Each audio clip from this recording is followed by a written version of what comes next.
Hello, everybody, and welcome to another episode of The Reluctant Leader. And I am your host, Gajinda Bogle, aka The Reluctant Leader. And I am joined today by a very special guest who is Urvashi Lad. And Urvashi is somebody who is obviously a fellow business owner, but has, over our entrepreneurial journey, we've really bonded and become friends. So I am really, really excited to have a professional conversation with us because it's going to be really, really funny to see us on this level. But a few months ago, I was interviewed by Urvashi on her podcast. So I feel really honored that I can actually return the favor. So welcome, Ush, and over to you to introduce yourself to the public. Amazing. Thank you, Gajinda. You know what? It's so weird being on this side of the conversation. Normally it's me doing the intros and the interviewing. But hi, guys. I am Urvashi. I am a Dharma, wellness and spiritual life coach. I work with women over 35 mainly to help them reclaim their radiance and raise their vibrations. We work on emotional health, physical health, spiritual health, as well as relationship, and really leaning into the divine feminine energy. I love hosting community events like the sister circles. I have my experiential travel as well, so the retreats in Thailand and Bali. And then I am, as Gajinda said, a podcast host for Brown Girl Rising. So I'm really honored to be here today with you on The Reluctant Leader. And do you know what? This is going to be an incredible conversation, not just because of, us being friends as well and of everything that you're doing right now, but you were not always a spiritual and Dharma life coach, were you? How did your business journey actually start? Gosh, we're talking, if I'm completely honest, we're talking about going back 20 years, which so when you were two. When I was 23, which probably shocks a lot of people. I used to work in an IT company called Siemens. You may have heard of it. They do mobile phones. Anyway, so... Do they still do mobile phones? I do not think so. Oh, yeah, but I have heard of them. Yeah. So I am of the same age range, so I have heard. Right? Exactly. BlackBerry was out at the same time, right? So that was the competitor, Nokia and BlackBerry. Anyway, so I was only a temp at this place, but I had this awesome boss, and I say temp, they had me on for like 2 years, and I was never actually a permanent member of staff. I had this boss. He was Asian, and it was my first Asian boss, and he lived in London, and we worked in Berkshire, and he used to do these events, like they were called Flashback or Reminisce at the time. And I was just like, okay, this is cool. So you do these events, like how do people find you? How do people get tickets? And he was like, yeah, so it's kind of like word of mouth, and then I'll just meet people in Tesco's car parks and swap tickets for cash. And I'm like, excuse me? What? I was like, wait a minute. I know we're going back 22 years ago, right? But honestly, guys, there was technology was still about. Barely. Yeah, there was, right? It was about 2006. And then about 2005 when I actually had the idea. And I was just like, why don't you just sell them online? And he was just like, yeah. And I said, okay, we'll do mobile ticketing. He's like, too much effort. And I was like, are you joking? It's so unsafe for women to come and meet a random man. I know you're a great guy. In a Tesco's car park, and in my head, I had dodgy written all over it. Tesco's car park, and I was like, "This is really bad." And just meeting them in a corner, just thought, it's a bit dodgy deal, isn't it? Really. And so he kind of just put it to the wayside. But at the time, I was communicating with a lot of people online. Back in the day, all these chat rooms were open. There was one called Asians in Media. I was also doing radio at the time.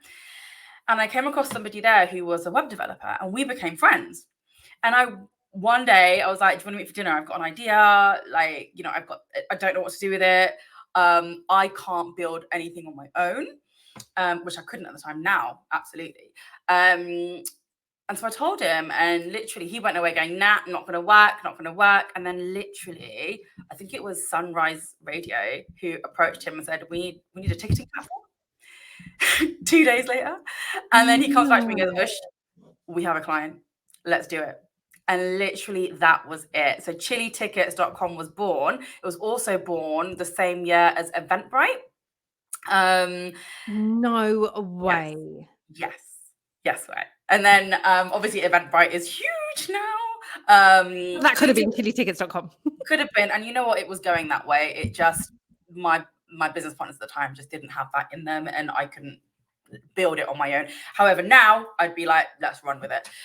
But yeah, we were working with so many. I was working with the O2, I was working with the Roundhouse, I was working with the South Bank Centre, theatre ticketing, nightlife ticketing, all that kind of stuff. It was insane.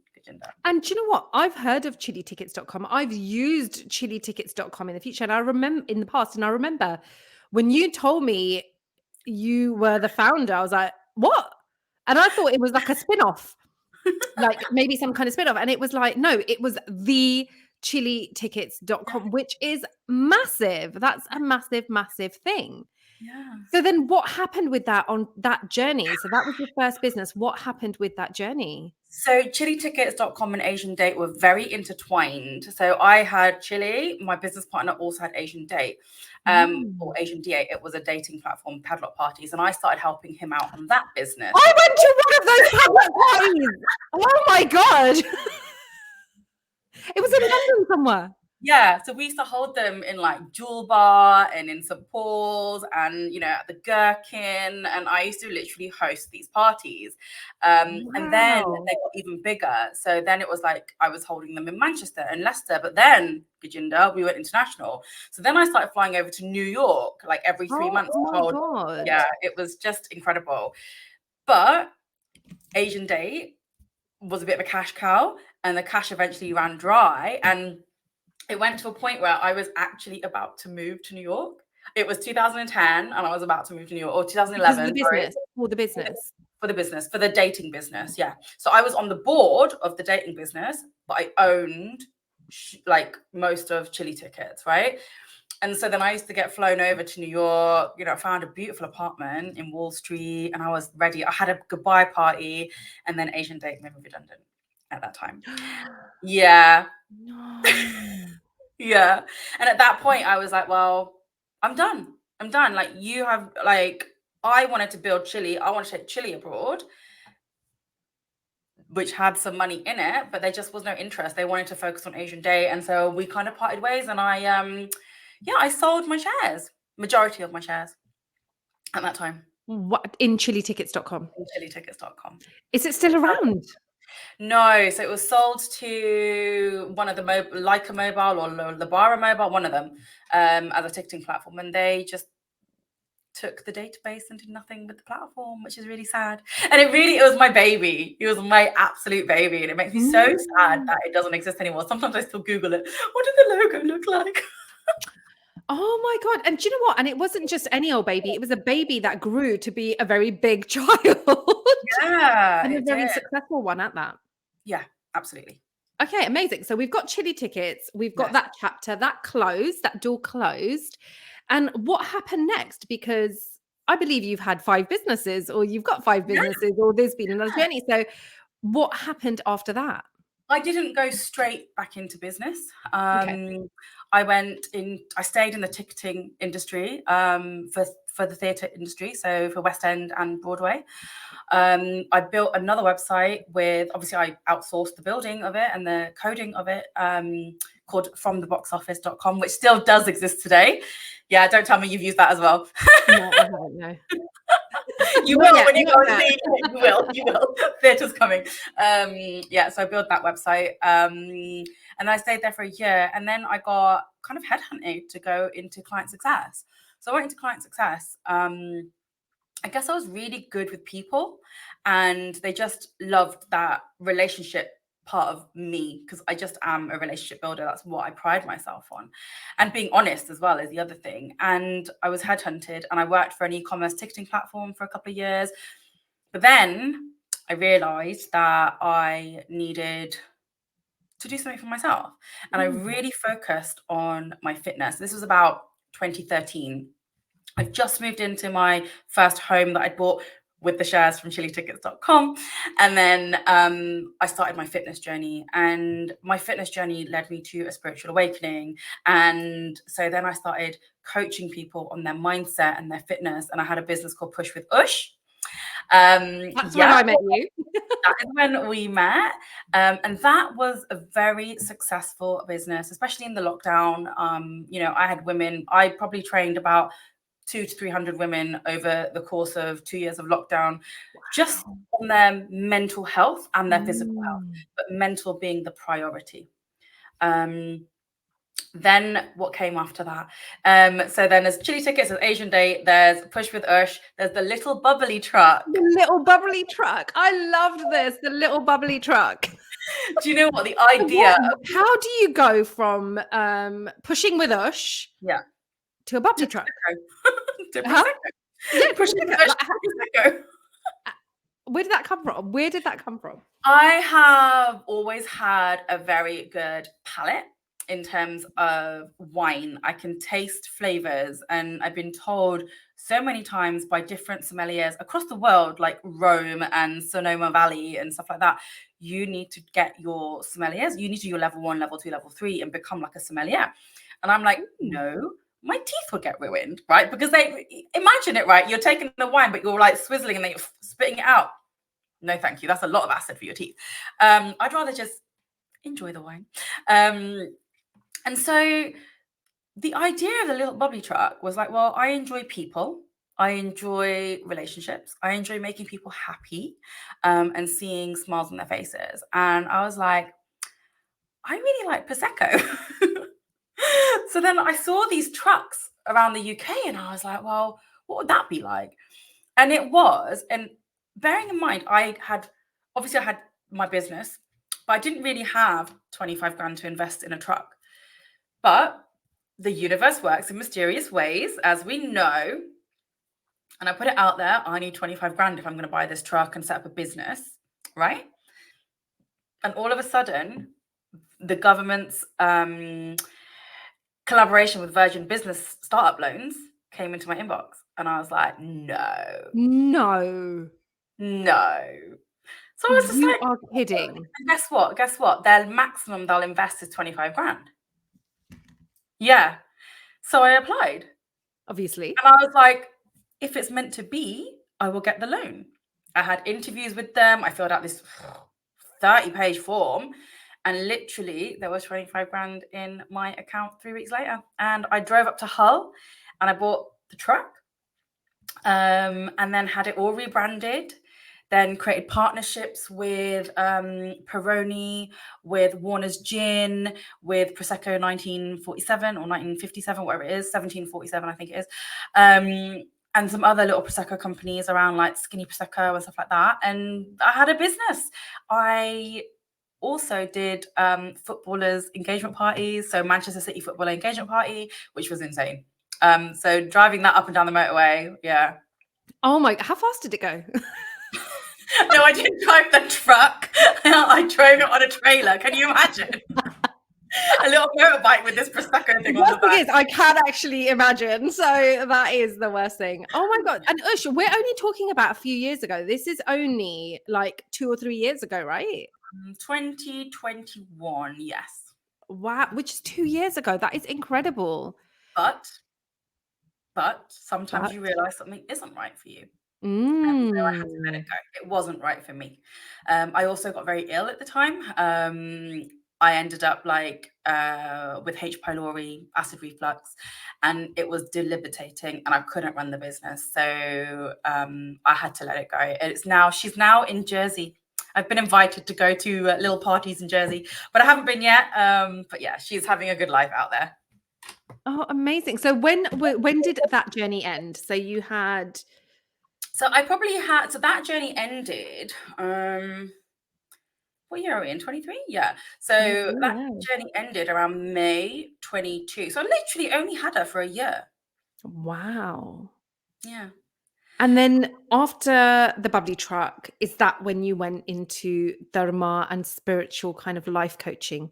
Yeah. So what I had realized is I had to do a lot of work on myself. I got really ill. I had to do a lot of work on my mindset, who I was, what my purpose was. And there's one thing I'm going to be completely honest with you. I have still, after 5 businesses, right, not been able to call Found the myself one. an entrepreneur. No, not been able to call myself an entrepreneur. Wow. Isn't And that the weird you are thing? not only a business owner or an entrepreneur, you're actually a serial Yeah. entrepreneur. Yeah. And actually, what makes a real entrepreneur is when you've only got one business, you're a business owner. But an entrepreneur is somebody with multiple businesses and doing multiple things. Yeah. And you don't feel that yet for yourself. No. And why is that? I don't know. I know that I've definitely found my calling. This is Mhm. my purpose. I know that it feels right. Everything around it feels right. I think it's just a very scary word. And also in my head, entrepreneurs are billionaires.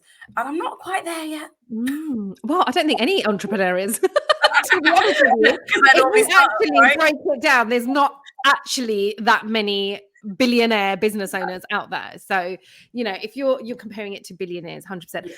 But okay, so you don't, associate yourself with an entrepreneur, but you've got a massive drive that has been driving you for the last 22 years since your early 20s. And what is that drive that's driving you then? I just want to make this planet better for everyone. I Mm. I have been through depression. I have had bulimia. I have had mental breakdowns. I've also had trauma. I was sexually assaulted at university, and all of these things that I had, they could have left me in a pile on the floor, but there was always a little glimmer of hope. And Mm. that's what I want for everyone, to have a little glimmer of hope that they can hold on to so that they can actually get themselves out like a little rope coming out of a well and go, you know what? Yes, I've done this. Like, this is me. I want everyone to know themselves authentically. And I think that's the most important thing for me, is leaving this world a better place, leaving people happy, helping people find peace with things that they've been through, challenging moments, and going, you know what, I can now focus on that vision that I've got for my future. So that's really what I want to do. That is incredible. That is absolutely incredible. And considering what you've been through as well to get to this stage, and it hasn't been easy. Yeah. What has been one of the pivotal things that has helped you get through the last 20 years of entrepreneurship? Whether you accept it or not, that is where you've been. Do you know what? There's a couple of things. So I just want to quickly mention, when I was 36, I don't even know how many years ago that was now. I went traveling. 7. Thank you. Quick maths. Oh, very quick maths. I went traveling on my own for the first time. Well, officially long haul traveling for the first time. And this was in between the first e-commerce job and the ticketing, or the other way around. I can't remember. Yeah, one of them. Anyway, and I was out there having this beautiful time. And I was at a fitness camp. And every week we'd walk up this thing called Big Buddha Mountain. And we'd walk up and they'd be like, yeah, I made it to the top 44 minutes. Yeah, I made it to the top 38 minutes. The last time I did it, I don't know what happened. But I walked up and I was on my own the whole way up this time. I was like, right, I'm just going to focus on my walk, because it's pretty steep, right? You're literally nose to ground at some points. And I walked around the corner and I saw Buddha, and I just started crying and I couldn't stop. And it was like God or spirit or divine had just gone, wake up, Urvashi. We have been knocking on your door for 22 years. We need you. And I was just in tears. I was like, I don't understand what you want. I don't know what you want from me. I'm trying to live my life. And and it was like God or spirit was just saying, that's not your life. You've got more to offer. And it was like I'd had chili by then. I'd already started Push with Ush by then. I'd done my personal training diploma, and it was like, you are here for more.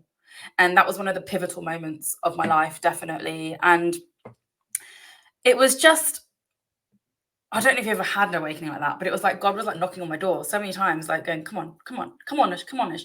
And it was like the 5th awakening I'd had, I think, in like as many years. It's like, all right, I'm listening now. What do you need? Like, before it gets to a punch in the face, you better just wake up, right? Yeah, absolutely. I think what's got me through is that, you know, that glimmer of hope, that faith in something more, that I was meant for more, that I wasn't meant to just be a victim, that I wasn't meant to just have like diseases. And you know, when I was 7 or 8 years old, I used to lay on the ground in our beautiful home in Cheltenham, looking up the stars and go, what's the point? What is the point of being alive? Right? I'm here, I'm alive. But if I look at the trajectory of people around me, like parents, aunts, uncles, they've been educated, they've got married, they've had kids, they're doing a job that they probably hate. Then they go and travel for a few years and then they die. What's the point? And I was like, there has to be a point. We're here. And I'm 7 or 8 years old at this point. Like, what a weird thing for a child to think. Actually, it's probably not. Nowadays. Well, yeah, we know very different now. That's exactly what a 7-year-old child thinks. And actually, they're more awake than any one of us. They are. And that's what it was. It was that whole, there's more. There's got to be more. There's a purpose. Wow. Yeah. And so you've been in business, whether you like it or not, for over 20 years. I am definitely the reluctant leader. You are definitely the reluctant leader. But here you are. Yeah. You are a leader, whether it is with reluctance or not. You are a leader and you are here leading. And over these 20 years, what has kept you going back into another business? Because you could have easily then stayed in corporate, right? You could have got a job and just stayed in that path. But as reluctant as you are, you've come back again. Yeah. You come back again. So you believe in business a little bit. Yeah. What is it about that? What is it? First of all, I'm not very good at a 9-to-5 job. I am not very I'm not very good at someone saying, Ush, this is what you need to do and this is your remit. No. Or Ush, you need to wake up. Yeah. Yeah. You're like, oh God, I'm sleeping again. And I was just never very good with your traditional hierarchical structures of a business workplace or kind of having that, you know, boss who tells me what to do every day or checks in on me. And I'm just like, no, I need to be free now. And I'll go back to this in a minute, but human design is a big thing. But for me, what kept me coming back is I love helping people. I love seeing people's minds just click into action, right? I've had people, and this is the craziest thing. Like, I would never assume people would look at me like this because I'm just a guide. And I don't think I give myself enough credit. But I had somebody the other day go, you are like mother to me, right? Like, that's how much I've changed these people's lives. Yeah. Like, and I am. And it's such a weird thing, Gajinda. I'm not a mum. But all my life, I felt like a mum. Not in a weird way. Who knows if I'll have children, but it's that nurturing mother figure. Yeah. And I think that's what I was born for. Like, I always thought I'd have 3 or 4 kids. None of them have come yet. I say yet. You can have mine. Anytime. I love yours. I love your kids. And that's the thing, right? Seeing people just going, oh my God, you really helped me in a really bad place of my time, or I've lost 20 kilos because of the work we've done. What I don't like people saying is, I've lost 20 kilos because of you. No, you haven't. I've just been the guiding light. You've done the work. Facilitator, yeah. And so that is what keeps me coming back.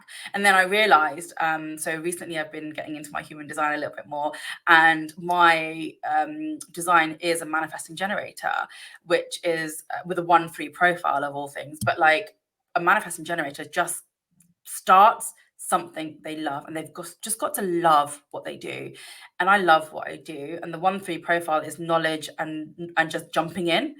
And so I love research. I don't know, like, I think I must have told you this multiple times, but I always have like 4 courses on at the same time. Reading 5 books, got 4 courses, then I get overwhelmed. Like, oh, just stop. But it's just the knowledge I'm seeking. I'm seeking knowledge to share knowledge. So yeah. And I found a theme, actually, which I wrote down. Okay. I found a theme between your businesses. And I want to share my thoughts on this theme, but I feel that with all your businesses, the underlying theme is that you help people live their best life. Yeah, I would completely agree. The ticketing, the Push with Ush, the Prosecco bar, Asian Day, and now you're coaching, even your retreats, all of that stuff is designed around people living their best life. And there's two things here. There's people living their best life and there's people knowing who they are. Why is that so important, Ush? I think there is no point going through life sitting on the sofa eating pizza and Diet Coke every night. There's no joy Why in not? that. Unless you enjoy it, unless that is you living your best life. Yeah, if that is you living your best life. But with all the knowledge and everything that I've learned through my career, through my entrepreneurship, oh God, I said the word. Is this going to be a turning point? Is this going to be a turning point? Who knows? The one thing I know is that someone who does is doing that, there is something going on with them, right? Like there is going to be, they're not able to live their purpose. There's something holding them back. They're either living in depression or anxiety. There's a lot going on in the body and we need to let that go. So yeah, what was your question? Why is it so important? Why is it so important for people to live their best life? Yeah. And for them to know who they are, because that's what you help them with. So living your best life, I mean, we only get one life on this planet, right? And you want it to be the most incredible life. You want to have a purpose for being on this planet. And then it's really important to know who you are authentically, because otherwise you're just walking around not knowing who you are, not knowing what you like, not knowing how to speak to people. You're not being the most truest form of yourself. You're not living your purpose. You're not living your Dharma. And then you're just living in this 3D world of being like, yeah, I'm a robot. I go to work, I eat, I sleep, I poop, and then I do it all again the next day. And repeat. Groundhog Day every single day. And who needs Groundhog Day, right? And you mentioned the word Dharma. Yeah. What is that? So Dharma has lots of different meanings across kind of the subcontinent of Asia, but the biggest one is it's your duty and your purpose. So whatever it is that fills you up with joy and your skill set, you need to bring that to the planet. We are all born for a reason, and Dharma is your reason. 100%. And this is something that we, it is called different things under different principles. So I'm also a quantum coach. So again, in quantum coaching, our purpose, we've got a mission. Yes. So what might be our Dharma is our mission of why we actually came to this world. And that is it. It's to find what that mission is. 100%. And making sure the thing is, we know it, right? We know what it is. It's inside of us. We've just got to pull it out by going through multiple challenges to figure out what that mission or that Dharma is. And am I right in saying it's not an easy journey to find out, to figure out, to go into these deepest, darkest depths of who you really are? It's not easy. It's not easy. Now, if it was easy in terms of you just kind of went along automatically, you maybe are here just to do that, right? Not everybody has a Dharma to fulfill on this planet. Some people are just here because they just want to go for the ride, right? Want to experience the pizza and the Coke and everything else. Exactly. They've done it on a different in a different lifetime, different planet. We're here when it comes to Dharma, those people that have had challenges and traumas and have healing to do, ancestral trauma, all that kind of stuff. Those are the people that really get to know themselves. And by knowing yourself, you're able to then help others who are going through the same thing. And so you need to go through that. You signed up to do that on this planet. And this sounds crazy, but I signed up for the abuse I got so that I would remember. It's a remembering. Yeah. Right? It's a remembering. This is my purpose. Like as a human being in 3D form, oh my God, no, I did not. But as a spirit, as a soul, to remember my Dharma, I did. Because if I hadn't have gone through that, I wouldn't have gone through bulimia. right? I wouldn't have lost all that weight and put it back on. I wouldn't have had, multiple things, challenges. My reflux, again, there is a spiritual reason I had reflux. I was in a relationship at the time and I couldn't digest where it was going. I couldn't physically, it was just like, this is not going where I want it to go, but I love him so much. And the reflux was literally a physical expression or symptom of what was going on inside. Would you be who you are today if you hadn't been through everything you've been through? No. No way. I wouldn't be who I am today. Like, I know people in my life who are pretty happy in their 9-to-5 jobs. They've got their families. They go on holiday once a year. That is not my life, and that would have been my life if I hadn't been through everything. And I can't physically stomach that. And that sounds crazy. Like I couldn't stomach normality. I'm not normal. I never have been. And do you know what? And it's who's to define what normal is? Yeah, exactly. Who is it to define what normal is and what isn't normal, and where I'm living a normal life and you're not living a normal life? That's up to interpretation. And I guess, where would you be if you didn't have these businesses? Where were you hoping to be when you were younger? So when you looked at, when you were that 7-year-old child, or maybe the 18-year-old looking into the future, where did you think you were going to be? I would have by now thought I would have been married with children, having your typical suburban lifestyle. So me. But you're not, are you, my love? You're really not. I mean, no. Do you know what I mean? Like living in the countryside somewhere with like maybe a horse and a dog. I know that sounds crazy, but I was brought up in the countryside.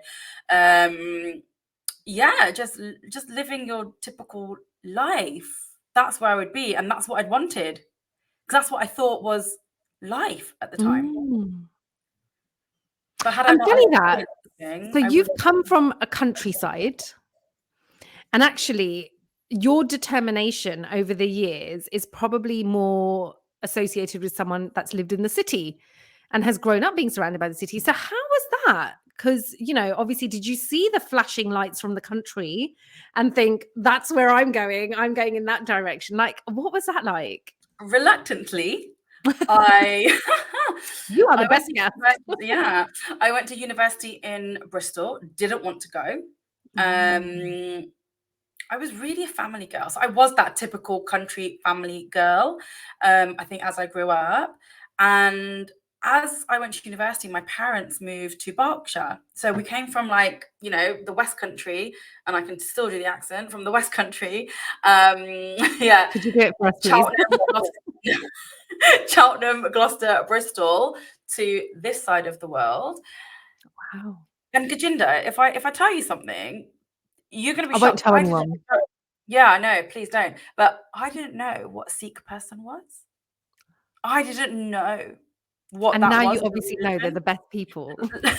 Now I literally mix my Punjabi words up with Gujarati words, and I get my mum going, "You mean tavi, right?" I love it. I'm like, I love it. No, tavi. I'm like, oh, okay. That is so yeah, funny. that's how naive I was. And then when I moved here, I was like, I have no friend. I was literally reluctantly, again, forced to move to Berkshire. I wanted to go back to Cheltenham. I wanted to go back to my country life. But I was forced to move here because this was now the family home. And I had to create a life for myself. And that's when I started radio, because I'd always been in radio. I started at BBC Radio Gloucestershire, hospital radio. And and I started in radio here. I experienced some incredible things, like, took my mum to see the Chippendales via the radio station. That was an interesting evening. She's like got her hand covering my eyes, going, "Don't look," and she's like literally peeking, and I'm, Mum, I'm old enough. Leave me alone. Exactly. And then it was just, I didn't know Asians. Wow. Yeah, and I needed to know who I was. And that's where the journey started. The Dharma life coach journey. The whole, authentic self journey. Wow. And what I'm wowing about is that you've got a podcast now. Yes. That is called Brown Girl Rising. So people will probably be listening to this thinking, hold on a minute, you know every single brown girl out there because you're interviewing them. Mhm. So how did that come about then? So you've obviously, and I do know bits of this story because we are friends and you have shared it to me, and I was shocked then, and I'm just going to be equally as shocked now. So you did not have brown friends. I had 5 brown friends. They were in my dance group, but we all split. So everyone's around the country. And then when I went to Bristol, I was adamant I wasn't joining the Hindu society. I was so coconut at the time. Yeah. And coming to the East, and I call it And the East. coconut, for anyone wondering, is a brown on the outside and white on the inside. Literally a coconut. Literally a coconut. And when I came to East, I was like, I don't understand these people. I remember, Gajinda, the first time my sister went to Nottingham, so very different to me. I remember the first time I went to Nottingham, I went on a night out, and I walked into this club, and all I could see was eyes. I couldn't see people because they were all brown. And I was like, because think about it. I've been to Bristol, I've been to Cheltenham, everyone is like not brown. And I walked this room, and I felt like I didn't fit in. And I think, yeah, I felt like I didn't fit in. So the color of my skin fit in, but I as a person didn't fit in. But I am now so obsessed with our culture. Like, I absolutely love being Indian. I love learning. I now, I went to the Gurdwara on the 1st of January this year, as my start of the new year. And I'm not Sikh, Wow. I'm Hindu. But for me, it's just really important to kind of really get to know my culture more, get to know the people of my culture. And I think that's where it started. I love brown women. I know that there's this like, oh, brown women are this, that, and the other, but I cannot, from who I am, ever say that. I've just had the best experiences and I love it. And I think that's been in conversations that we've had, because you've just been like, because I thought brown people were like this. I thought they were like this. And especially the girls, like, but it's not like that. And it's like, yeah, 100%, it's not like that. Yeah. It's so And Brown Girl different. Rising came from a love of just seeing this incredible stuff that brown women were doing for other brown women. Right. And now we're all here helping each other like rise up and raise our vibrations, become our most beautiful, radiant, wholesome selves. Yeah. And that's what it's about. Yeah. And it's so amazing. So the Brown Girl Rising is now a platform in its own right, showcasing some amazing, amazing brown girls, Yeah. which Yeah. is incredible. And you've got some incredible guests. You've had some incredible guests. You've also got some incredible guests, which I'm not going to share because it's not my news to share, but I do know who they are. But what has been your biggest learning during those conversations? Because I guess it is a bit of a learning for you as well with the conversations that you have. I think my biggest learning from all the conversations I've had is that every single woman I've spoken to has had some kind of a challenge that has brought them Mm. home to their most authentic self, which has humbled them and brought them home to their most authentic selves, where they've had to go, I have to do this or I'm not going to survive. Right. Wow. And it's so magical hearing the stories, and going, wow, like I've spoken to people who've been in plane crashes. I've spoken to people who've, lost partners and husbands and entire families, right? And to see them rise is just so inspirational. It And is. that's what I want to share, right? Yeah, I think I was just going to say that that's the most amazing part of it, that you're sharing that story. Now, apart from our conversation on Brown Girl Rising, what has been like your standout conversation?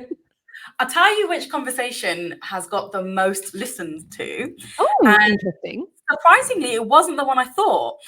It was the one about narcissism. And it's just so interesting Mm. how people are so interested in psychology and the way the human brain works and why a narcissist becomes a narcissist and what traumas have they been through. And it was one of the most incredible conversations, and it's had hundreds of listens, and yeah, Wow. it's been insane. So yeah, I think we're waking up to the fact that narcissism isn't as normal as maybe we've been told it is Yeah. generation, right? And I don't think a lot of us know what it is. Mm. And actually, it's only when we hear conversations like this that we realize that we're living with narcissists. We just didn't have a name for that behavior. Yeah. And we were just told it's normal. It's normal. Just put up with it. It's what happens in families, and especially Yeah. in Asian and brown Yeah. families. Yeah. And I think you're 100% right. People are rising up to that. But even things like love bombing, like you think someone meets you and they want to do nice things for you, but there's a point of doing something nice for somebody you're dating and then trying to control them with the over affection. Ush, can I ask, right? So we're of the same era, of the Yes. same generation. These terms like love bombing and narcissism and gaslighting and all of this was not around when we were in our 20s, when we were dating and meeting people. These kind of words weren't around then. And I'm learning, like I only learned love bombing a few weeks ago, and that was because I watched Maths. Married at First Sight. Like I wouldn't have, what? Maths, Married at First Sight. Otherwise, I would not have known about it. And there Mm. is so much miseducation or uneducation out there in a lot of this stuff. And people are probably living with so much stuff that they don't even realize they're living with. Absolutely. There are, clients and people that I've spoken to on the podcast, which are going, well, actually, I didn't know this was narcissism, but the way XYZ treat, and narcissism doesn't mean necessarily it's not just from a partner, not just like a romantic partner. It can be a teacher, it can be a boss, it can be your mother or father or your sister. Yeah. It is all about manipulation and control, because the narcissist doesn't know. Well, the narcissist just wants to have complete control of you. Yeah, absolutely. And that's where the love bombing comes in, right? So they will shower you with gifts, making you feel like you are the only girl in the world or the only person for them or the only best employee. And then they'll take it away.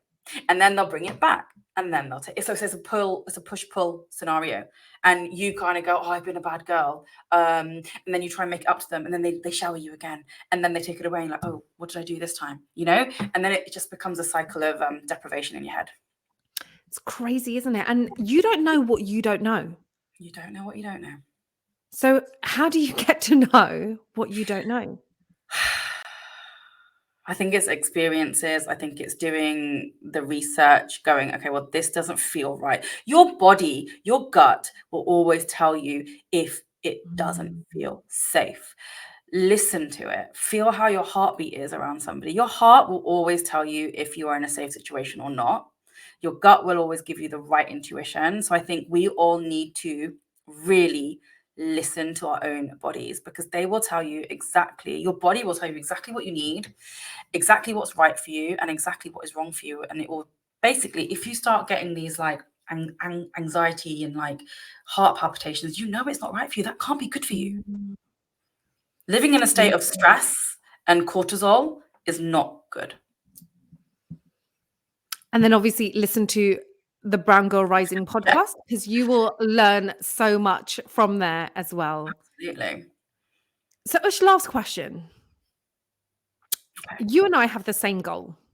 We both want to leave the world a better place. So I know you said you don't have children, but you are a mother figure to many, many children out there, whether they're nieces and nephews or your friends' kids, whatever they are. So my mission in that whole leaving the world a better place is to actually leave the world a better place for my kids. I think they've got enough to deal with when it comes to climate change and all of these kind of things. For you, what does leaving the world a better place look like?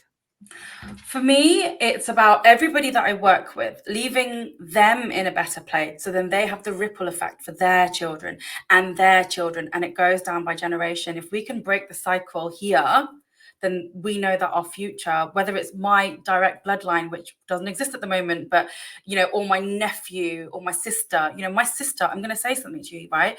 My sister came to one of the sister circles I had, the second one, and she'd always been like, no, Reiki's woo-woo, no, crystals are woo-woo, no, this is woo-woo. 3 days ago, she rang me up and she goes, I believe. And I was like, like, I was like, oh my God, I changed her life. Like, oh my God, like this is my blood sister, right? As much as I've got all of you guys as my sisters, my blood sister did not believe in what I did. I hope my sister's listening to this. And then all of a sudden she just basically went, I believe. And she goes, thank you for the crystals. And I'm coming back to Sister Circle and I'm bringing friends. And I was just like, oh my God, I've changed someone's life. Now, she is 10 years younger than me. Therefore, generationally, she's younger than me, more likely to have more kids than me, right? So that will filter down. That's the ripple effect, right? That is the ripple effect. And when we think about these people growing up, getting bigger, leading the world, they're going to be in a far better position than what we've currently got leading the world. Absolutely. 100%. Which is amazing. Amazing. Thank you so much, Ush. And do you know what? We could probably go on forever, and we'll probably have to have a round 2 at some point. But I really, really appreciate you taking the time out and coming on and speaking to us and sharing your business journey with us. And before we do go, oh, you're so welcome. Before we do go, how can people reach out to you? And I know we've glazed over a lot of things, but if you could let people know, what are all the ways that they can connect with you and take that step into your world? Absolutely. So I do one-to-one and group coaching. It's all about reclaiming your radiance, inner joy, and embodying that truth and authenticity. You can find me on Instagram. I am Unlimited Urvashi, or check out my website unlimitedurvashi.podia.com, or email me. And then you can also find The Brown Girl Rising on Spotify, Apple, Amazon, YouTube. We're everywhere now. And yeah, just reach out. And I do retreats. So I've got Bali in Thailand. I've got sister circles. I do one-to-one sound.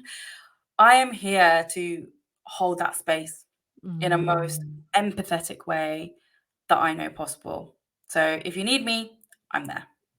Oh, amazing. Thank you, Ush. And one of the things that I can say is, I've been your friend for a couple of years now. And one of the things that I can say is you bring so much lightness and so much joy into everything you do.